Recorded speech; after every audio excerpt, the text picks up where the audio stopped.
Bonjour, une petite vidéo pour les élèves de seconde. Il va falloir démontrer qu'une fonction n'est pas croissante.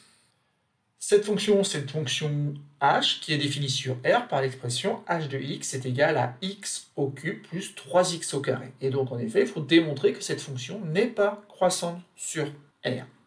C'est un exercice un peu différent. Je vous demande donc d'appuyer sur pause, d'essayer de réfléchir un petit peu à cette consigne et simplement après, vous pouvez lire la suite de cette vidéo.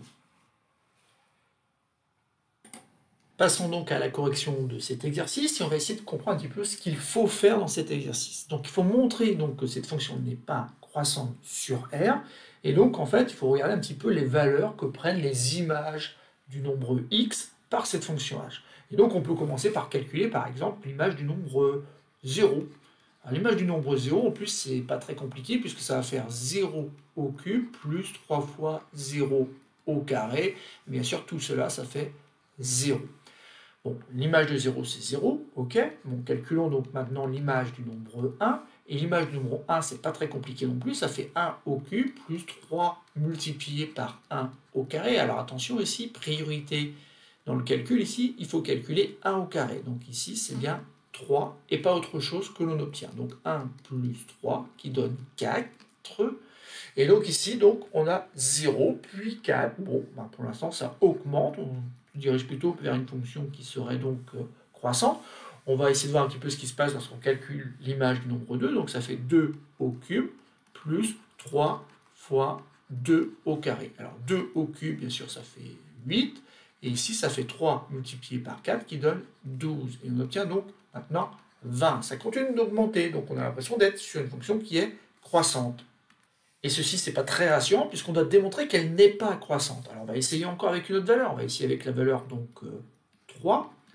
Et donc ici, donc l'image de 3, donc ça va faire 3 au cube plus 3 multiplié par 3 au carré. Alors 3 au cube, 3 multiplié par 3 multiplié par 3, ça fait 9 fois 3, ça fait donc 27. Et ici, en fait, on n'a rien d'autre que 3 au cube finalement. Donc on a aussi 27. Et donc là, l'image de 3, c'est 54. Et donc on s'aperçoit que ça augmente encore, et en plus ça augmente de plus en plus vite. Donc on a l'impression vraiment qu'on va se diriger vers une fonction qui est croissante.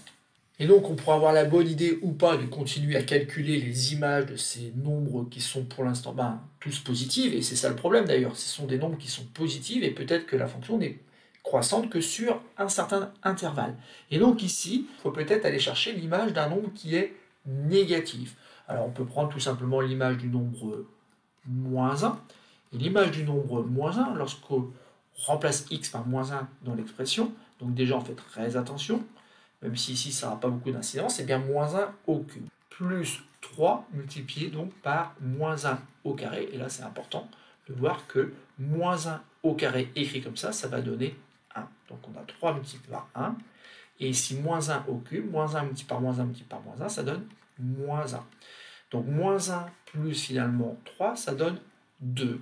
Et là, on a comme un petit problème, c'est que l'image de moins 1, ça devrait être plus petit que l'image de 0 si on avait une fonction qui était vraiment croissante. Or, moins 1 est bien strictement plus petit que 0, mais l'image de moins 1 est strictement plus grande que l'image de 0. Alors ça contredit le fait qu'on a affaire à une fonction croissante, car, il faut le rappeler, une fonction f est dite croissante sur un intervalle i, si et seulement si, pour a inférieur ou égal à b, alors à chaque fois, on a f de a qui est inférieur ou égal à f de b.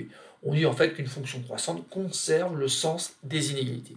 Et pour notre fonction h ici, ce n'est pas le cas, puisque moins 1, encore une fois, est strictement plus petit que 0, et on devrait avoir ici que l'image de moins 1 est plus petite strictement que l'image de 0. Or c'est bien le contraire qu'on a ici. Et donc ici, si on résume, on a trouvé finalement ce qu'on appelle un contre-exemple, un exemple où ça ne marche pas. On en conclut donc que f n'est pas croissante sur R, ce qui ne veut pas dire qu'elle n'est pas croissante sur un intervalle plus petit que l'ensemble R.